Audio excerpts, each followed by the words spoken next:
Lagos Talks 91.3. Let's talk. All right, a very good morning, 40 minutes past 11. It's still the midday show, and I hope you thoroughly enjoyed the food segment with Paula that we just wrapped up shortly.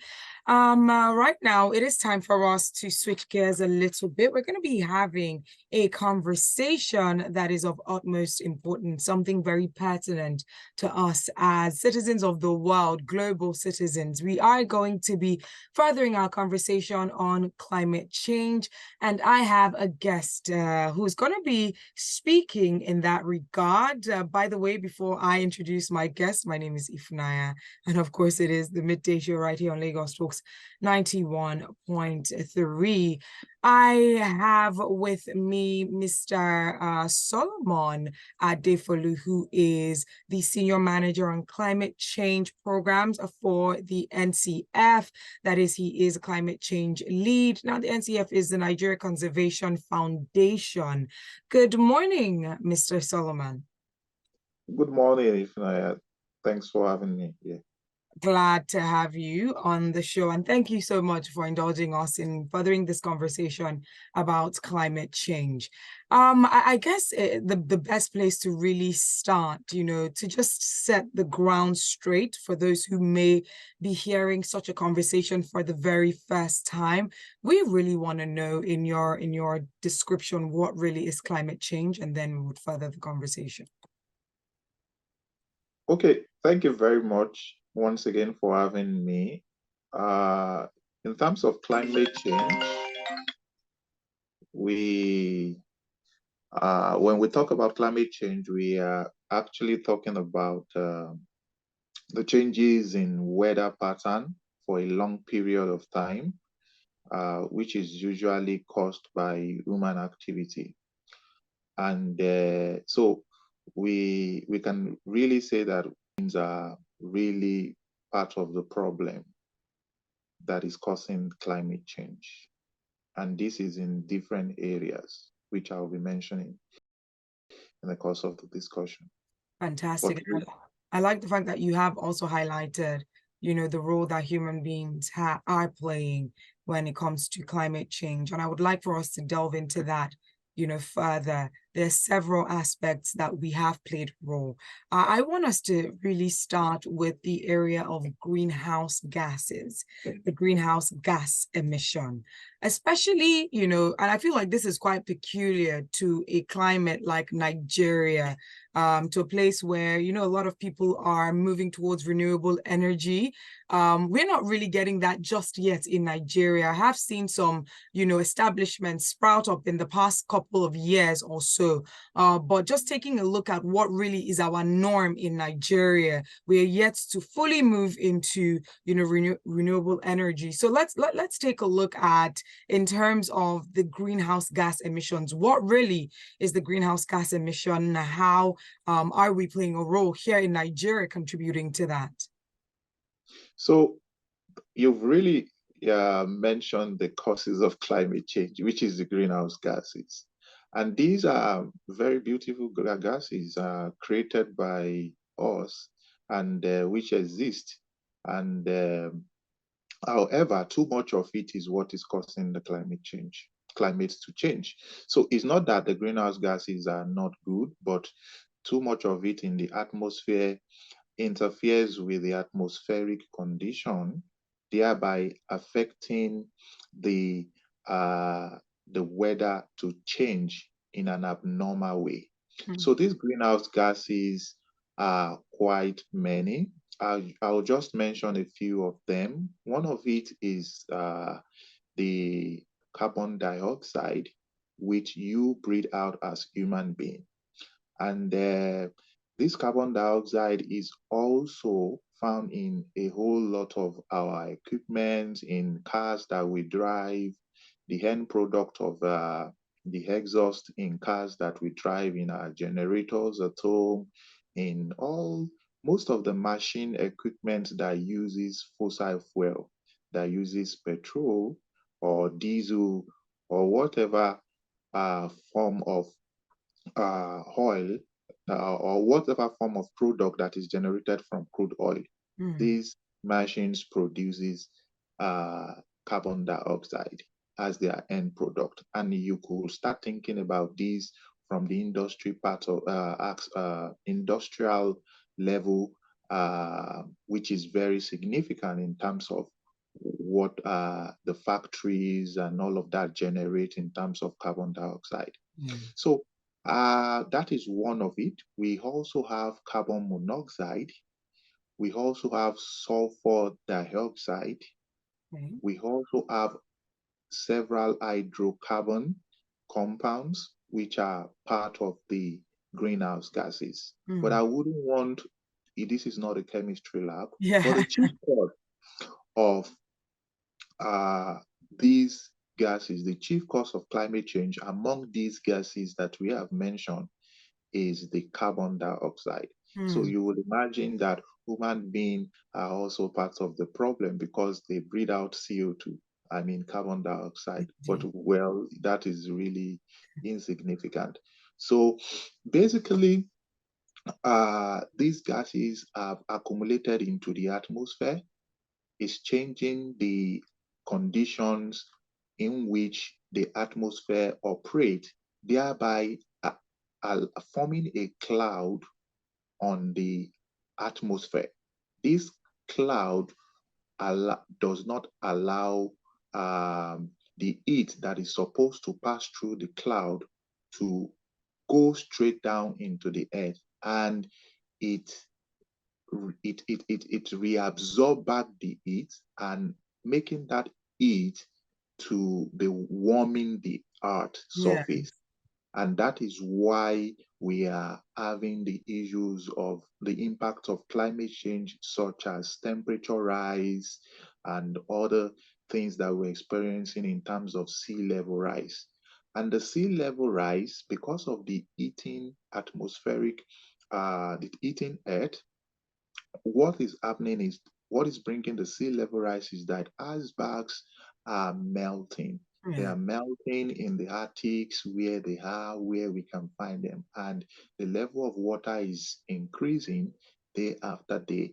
And there are also torrential rains that we are experiencing over and over, increasing the number or increasing the quantity of water or the rain that is coming around, and thereby creating the flood that we see all over in our own society. So, but the truth is that Africa, who is a continent that is so vulnerable to the impact of climate change, is really not contributing much to the causes of climate change.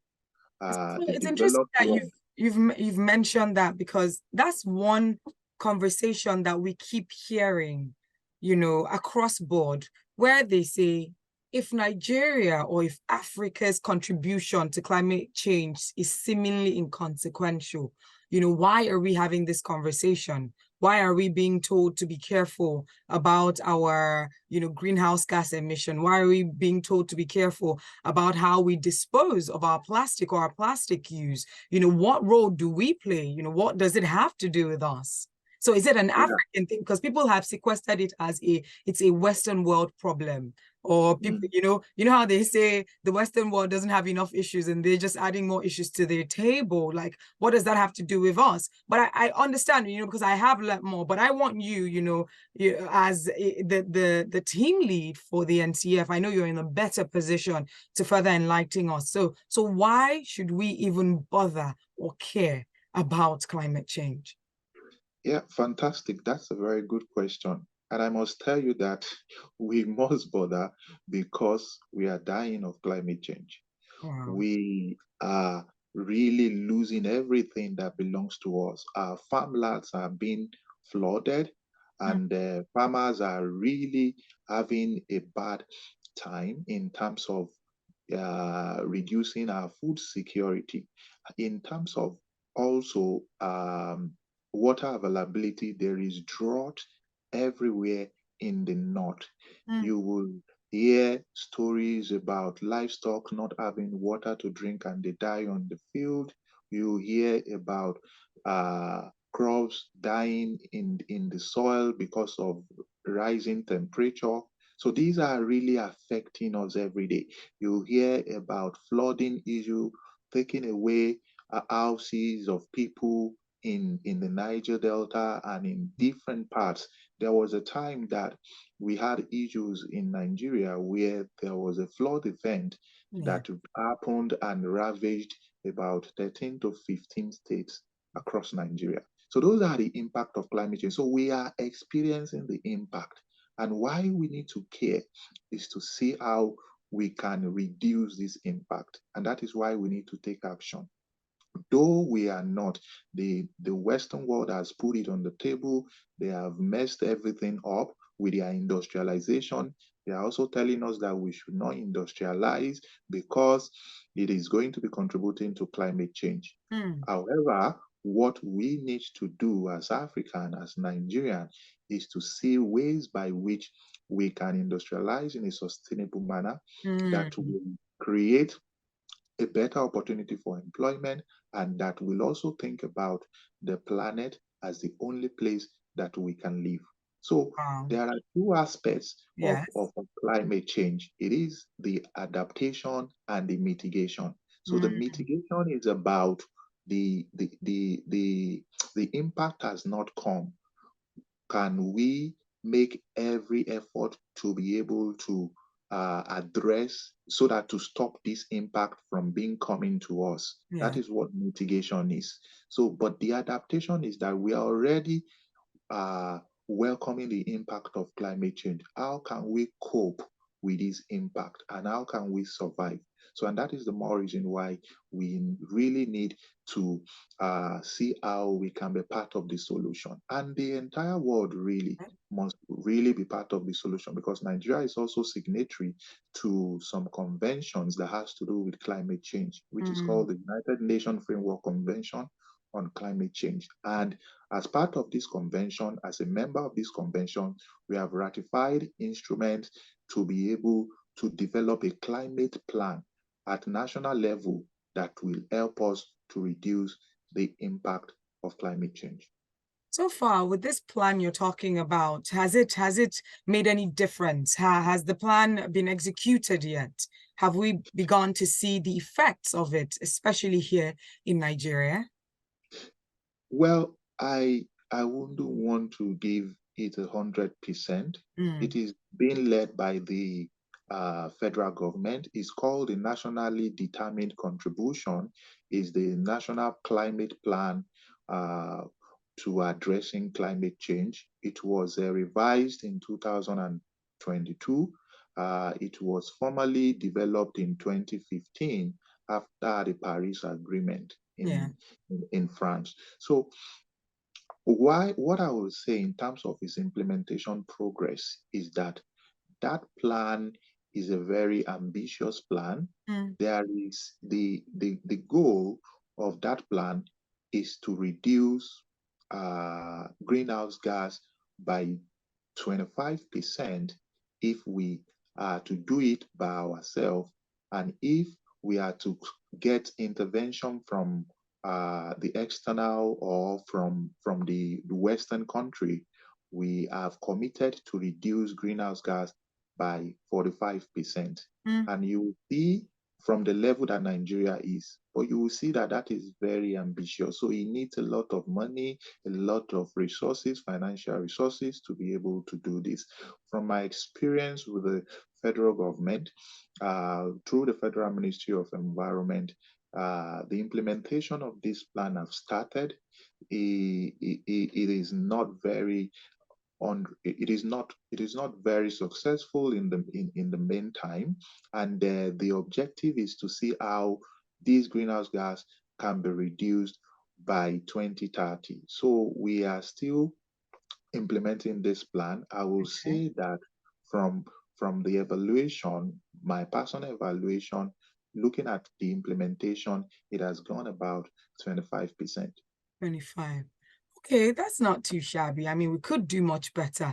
But whilst we wait for the government and hope that the government properly implements, these mechanisms, how can we as individuals, as citizens, reduce our own carbon footprint in our everyday lives? Mhm. fantastic questions, and I've come on radio and TV to really talk about this. So it is in our lifestyle. It is what we do, what we wear, how we do it, and where we go to. So, for instance, in the corporate world, we are talking about uh, transiting into renewable energy, Yes. whereby we will be using solar instead of using generator or fossil, which is run on fossil fuel. Yeah. Now, there are also issues about that because the the price of renewable energy is more higher and more pricey than what you will be able to afford as an individual.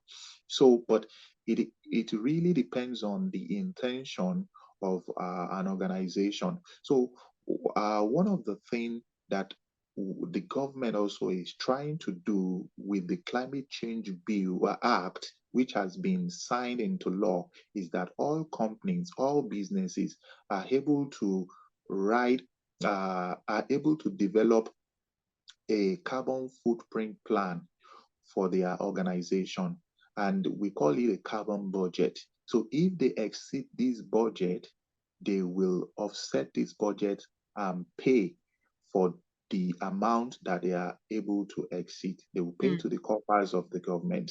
And this Wow. money will go into green projects like afforestation, reforestation, helping to subsidize renewable energy, solar, making it affordable for people, and all of that. Another area where people are to take really much action is to see how we don't get these plastics that we have around us into oceans or into landfills. Plastic can be recycled and sorted from our homes. And there are a lot of organizations that are youth-based organizations that are into recycling and upcycling Yeah. uh, now with regards to single-use plastic.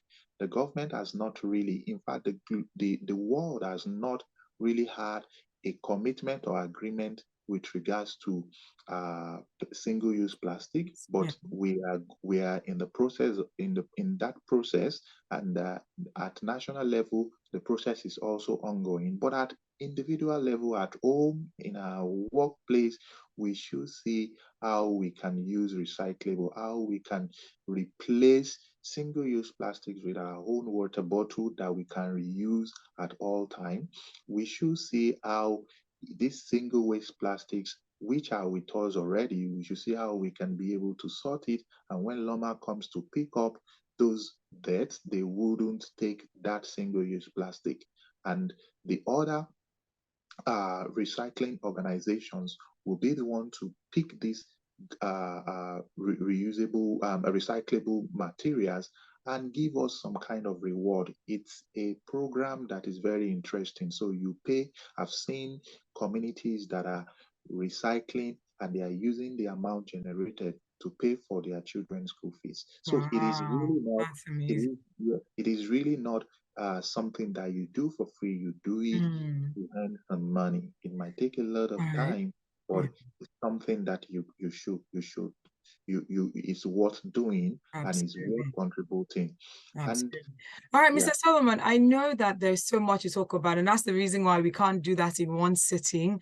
Hopefully, on subsequent occasion, you will indulge me some more so that you could, further buttress this conversation about climate change. There's so much that we could talk about. We could talk about climate resilient agriculture, which is very important mhm, to us here. yeah, We need to yeah, delve into that on one yeah, occasion. We also need to delve into how we can segue into clean energy if it's ever even yeah. going to be possible. There's so much to talk And about. make the And best I'm solution. definitely Yeah. looking forward to having you as a guest again. Hopefully, the next time will be physical in the studio to have you further talk about this. But thank you so much, Mr. Solomon. And thank you so much to the NCF. Before we say goodbye, just a few seconds, I want you to just speak a little bit about the NCF because I commended, the job that you have been doing. It's brilliant. It's amazing. We need more foundations like that in Nigeria. But just quickly, just let people know about the NCF. So NCF is a non-governmental environmental organization, and we are about 40 years old now. And we have projects across Nigeria. In Lagos, we have the Lekki Conservation Center. It is the secretariat that covers all our projects in the country. Our aim, our goal is to have a Nigeria where people prosper while living in harmony with nature. And we do this in 4 different ways. We have the tackling climate crisis, recovering species, which are biodiversity, which is we are losing day by day, and also recovering Nigeria's forest cover, which we call Green Recovery Nigeria, and also partnership. Those are the 4 pillars of programs that we run, and it has been an excellent time with you, Thank and you I so must much. say, I really thank you for the opportunity to be I able to talk appreciate it. about. And you can also find out more information on NCF through our website, which is on ncfnigeria.org, www.ncfnigeria.org, and as well NCF Nigeria on all our social media pages. Yeah. Absolutely. Mr. Solomon, thank you. Such a pleasure.